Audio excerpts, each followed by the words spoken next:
Hey there, folks. Thanks for tuning in. I've got a fresh tale to spin for you today. So let's dive right in. I'm Mike, just a regular guy. And let me tell you, nobody walks away from a marriage on a random impulse. But when I caught wind of Lindsay, my wife, stepping out on me at some fancy party, claiming she was just popping to the restroom while leaving her purse with me, I knew something was up. I spotted a crumpled tissue on the table, scribbled a quick note, slipped off my wedding ring, tossed it into her purse with a note, and walked out the door. Don't get me wrong, though. This wasn't some snap decision born of a single bad night. That party was just the final straw, the moment everything clicked into place. Let me rewind and walk you through how it all unraveled. I met Lindsay back in college, when I was juggling classes and laying the groundwork for what would eventually become my business. Life has a funny way of throwing curveballs when you're not looking, doesn't it? We got paired up for one of those group projects nobody loves. Our team was supposed to meet weekly, but Lindsay and I always lingered after the others bailed. At first, it was all about hammering out the project details, but somewhere between late-night research sessions and endless coffee runs, something clicked. We started walking each other back to our dorms, and those strolls stretched longer, our chats diving deeper. With her, everything felt effortless, like we were two pieces of the same puzzle. After college, we didn't mess around. We tied the knot, young and full of dreams. Those early years, pure gold. We weren't clueless kids. We knew life would throw challenges our way, but we were dead certain we'd tackle them as a team. We had our little routines, and when we made love, it felt like we were pouring our hearts into it. My business gave me the freedom to be there for her in ways that mattered. I handled the small stuff, the errands, the chores, not because I was forced to, but because I wanted her to feel cherished. Back then, it didn't feel like a sacrifice. I thought we were building toward the same future, chasing the same dreams. But here's the thing about love. It doesn't just sit still. It either grows stronger or fades away. Sometimes so quietly you don't even notice until it's gone. And when you finally do, well, sometimes it's already too late. At first, it was little things. A missed dinner here, a snippy comment there, fights that used to end with us laughing and holding each other now just fizzled into cold silence. After an argument, Lindsay would just roll over and pretend to sleep like I wasn't even there. Her career was always a big deal to her, and I admired that fire in her at the start. She was sharp, ambitious, never afraid to push herself to the limit. But somewhere along the line, that ambition turned into an all-consuming obsession. Every promotion she chased only fueled her hunger for the next one. I didn't begrudge her success. Hell, I was proud of her, but I hated how our life together had to shrink to make room for her goals. Our cozy dinners turned into takeout scarfed down alone. Weekends that used to be ours were swallowed up by her work events and conferences. It wasn't just her time she gave up. It was us. And then there was the intimacy or lack of it. Months went by where we barely touched each other. She was always exhausted or not in the mood, brushing me off with a roll of her eyes or sharp. Not now, my God. I tried to be patient, telling myself this was just a phase, that things would even out. I wanted kids, dreamed of building a family. But how do you do that when you're barely a couple anymore? You can't grow anything on barren ground. Whenever I try to talk about how distant we'd become, Lindsay got nasty. She'd snap, "You're not supporting me, Mike. You have no idea how much pressure I'm under." She'd sneer, "Just give me time to hit my goals, and then I'll slow down, okay? Or is that too much for you to handle?" It felt like a dodge, a fancy way of saying, "Don't hold your breath, loser." When I pushed harder, she'd lose it. "Why are you so obsessed with this?" She'd bark, her voice dripping with sarcasm. "Maybe you're the one with the problem." "Huh?" Got something to confess. She'd twist everything, making me feel like the bad guy for even asking. It got to the point where I started questioning myself. Was I being paranoid?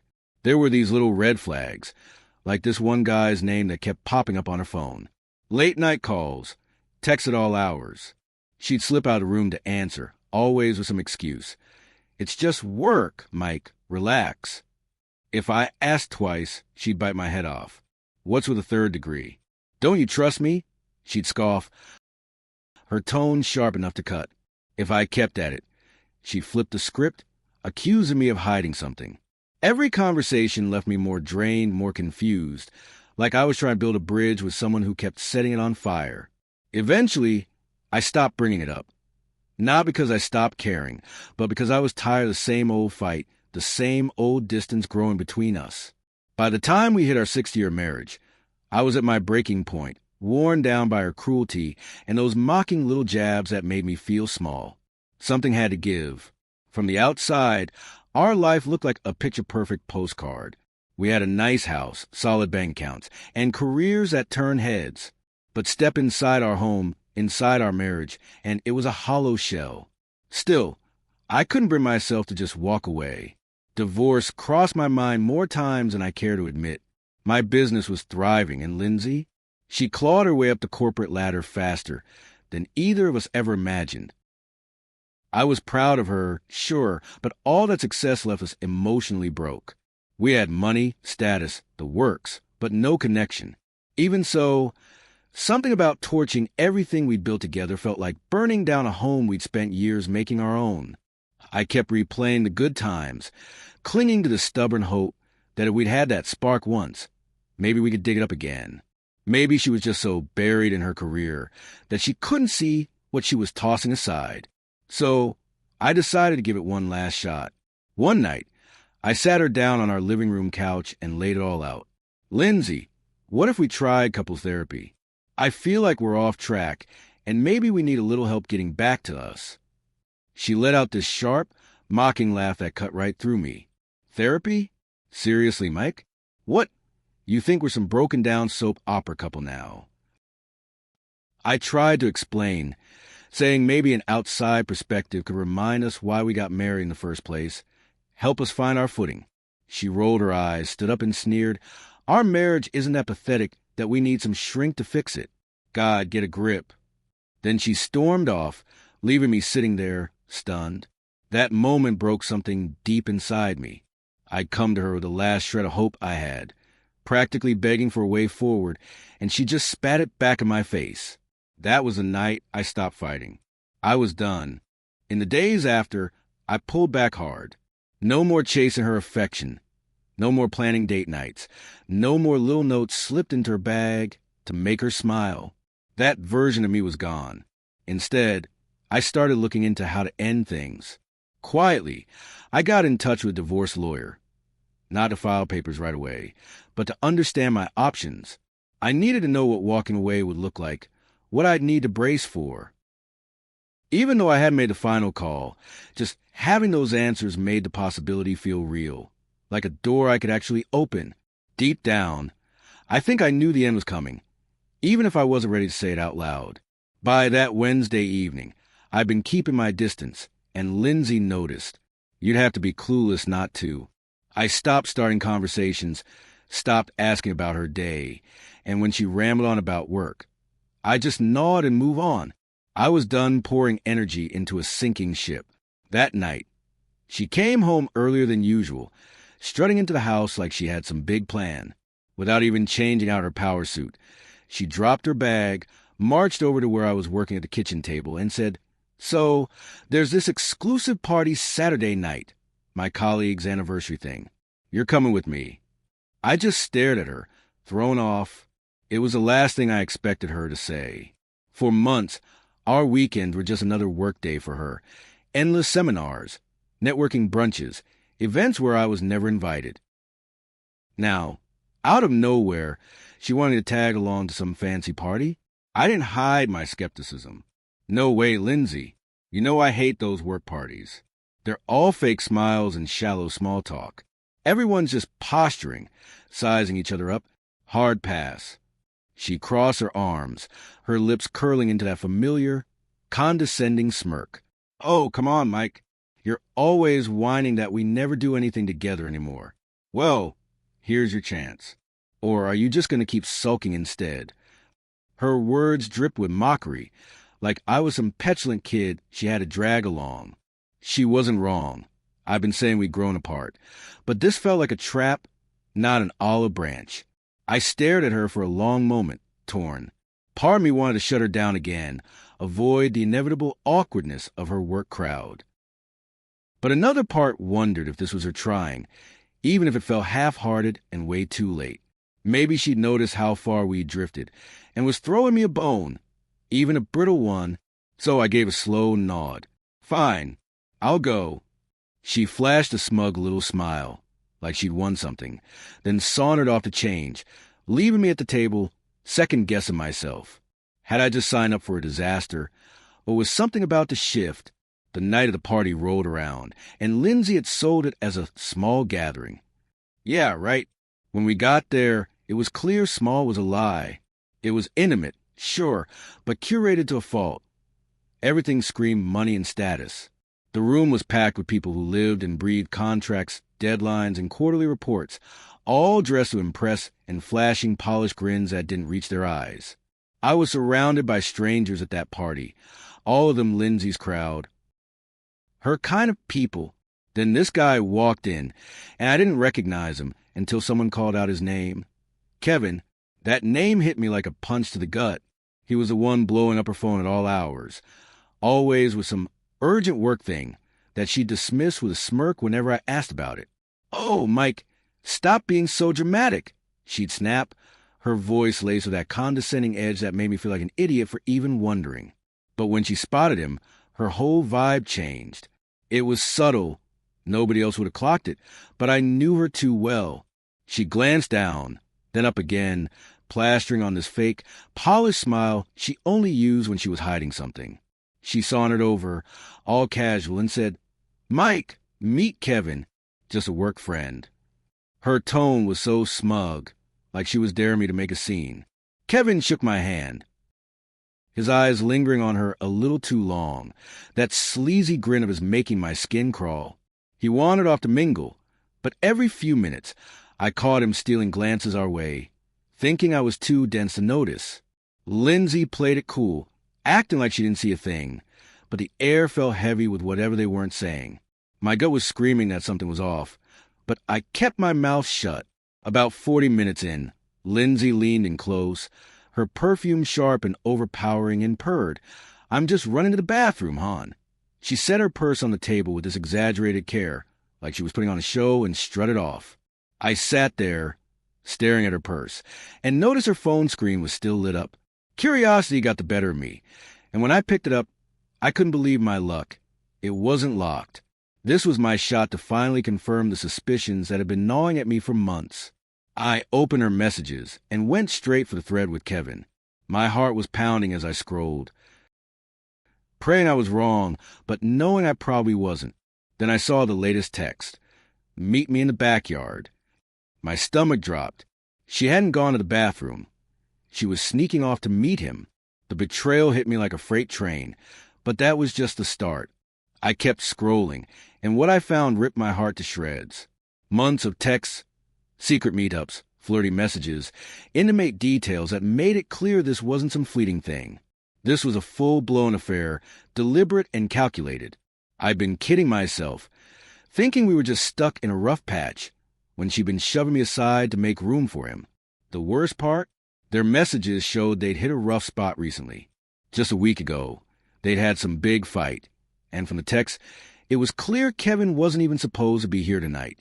That's why Lindsay had been so tense when he showed up, her snarky attitude barely covering her panic. It hit me like a slap. She'd only dragged me to this party to keep up appearances, to throw me off the scent because her little fling was crumbling. The woman I'd been fighting so hard to hold on to had checked out of our marriage long ago, and I had been too blind to see it. Every bit of love I had left for her drained out of me, replaced by this cold, hollow ache. I couldn't stop reading, even though each message was like a knife twisting deeper. My marriage was dead, and I'd been too naive to notice it dying. I couldn't just sit there, pretending everything was fine, not with the truth staring me in the face. So I pulled out my phone and started snapping screenshots of their texts. I knew what came next would be a legal battle, and I'd need proof to back me up once I had enough. I grabbed a tissue from the table and pulled out the pen I always kept in my pocket. I scrawled a single line. Hope he was worth destroying our marriage for, I slid off my wedding ring, folded it into the tissue, and tucked both into her purse with her phone. Zipping it shut, I stood up and walked out. I didn't wait for her to come back from her little bathroom break or her sneaky rendezvous in the backyard. I was done. Driving home that night, my mind was a mess, replaying everything I just learned. There was no softening the blow, no cushion for the pain. I wasn't going home to wait for her, to confront her with some big dramatic showdown. I didn't trust myself to talk without losing it, without saying or doing something I'd regret. I needed space, distance from her and her lies. When I got home, while she was still at that damn party, I did the only thing that made sense in that moment.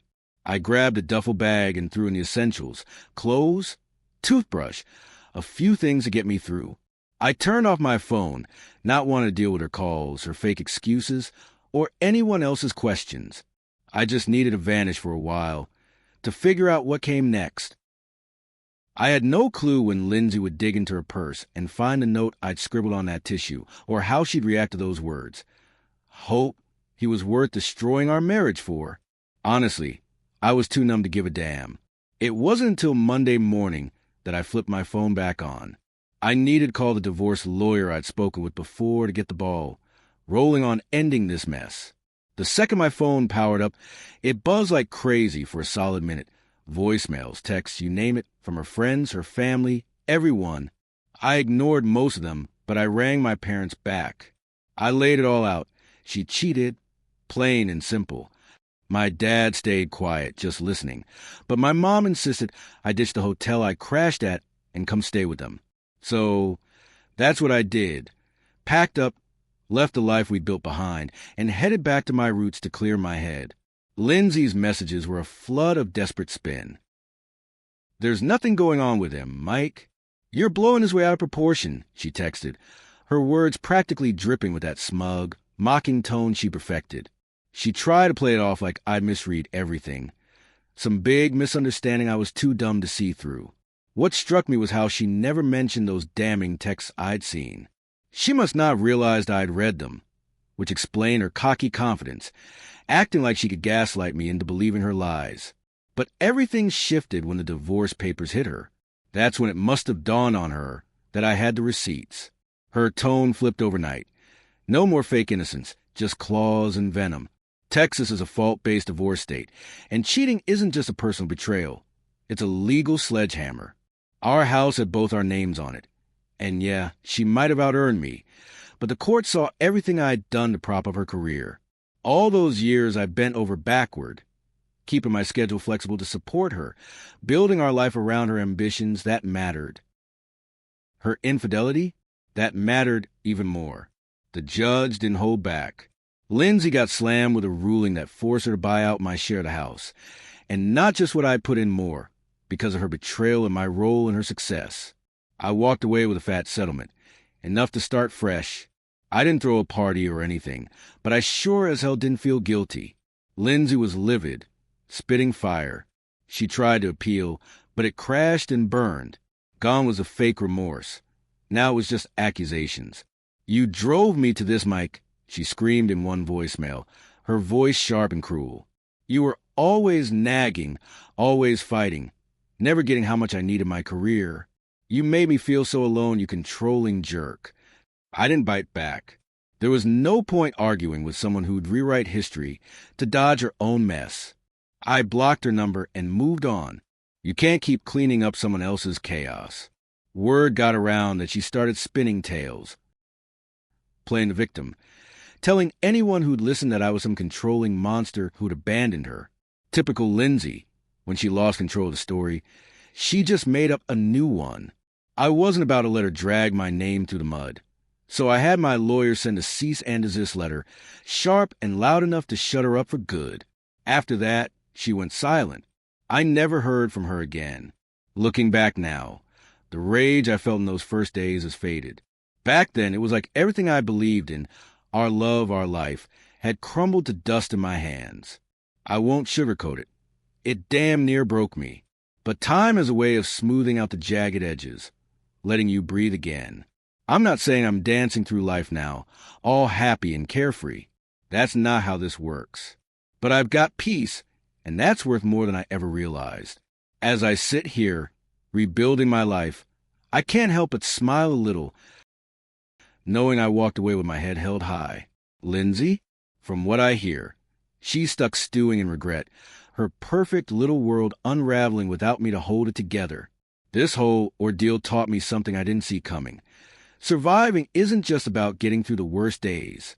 It's about holding tight to who you are, even when everything's falling apart. It's about knowing when love's turned into something that's starving you instead of feeding you. I'm still piecing myself back together. Healing's not a straight shot. But to anyone out there hurting like I was, listen, it stings like hell, but keep showing up for yourself. And when the time comes, don't be scared to choose peace.